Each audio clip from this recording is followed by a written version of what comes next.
அதிமுக தேசிய ஜனநாயக கூட்டணி பெரும்பான்மையான இடங்களை வெற்றி பெற்று வருகின்ற பொழுது அதிமுக தான் ஆட்சி அமைக்கும்.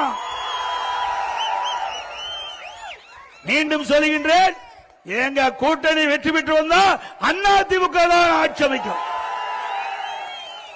அனைத்து இந்திய அண்ணா திராவிட முன்னேற்ற கழகம் பாரதிய ஜனதா தேசிய ஜனநாயக கூட்டணிக்கு தலைமை தாங்குகின்ற அதிமுக அதனுடைய முதலமைச்சர் வேட்பாளர் இபிஎஸ். நான் சொல்லவில்லை, நான் சொல்லல, எங்க கூட்டணியில் அங்கம் வைக்கின்ற பாரதிய ஜனதா கட்சி முதலாக கூட்டணி பேச்சுவார்த்தை நடைபெற்று ஓட்டலிலே உள்துறை அமைச்சர் அவர்கள் பேட்டி கொடுத்தார்கள், பத்திரிகைக்கும் ஊடகத்துக்கும் பேட்டி கொடுத்தாங்க. அப்ப இந்த கருத்தை குறிப்பிட்டாங்க.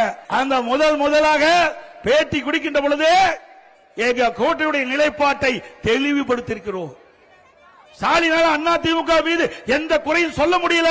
மடியிலே கனம் இல்ல, வழியிலே பயம் இல்ல.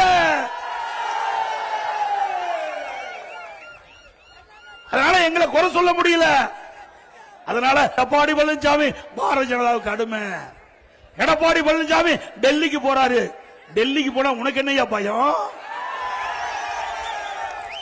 டெல்லிக்கு போனாவே ஸ்டாலினுக்கு அதருது, தோல்வி பயம் வந்துடுது.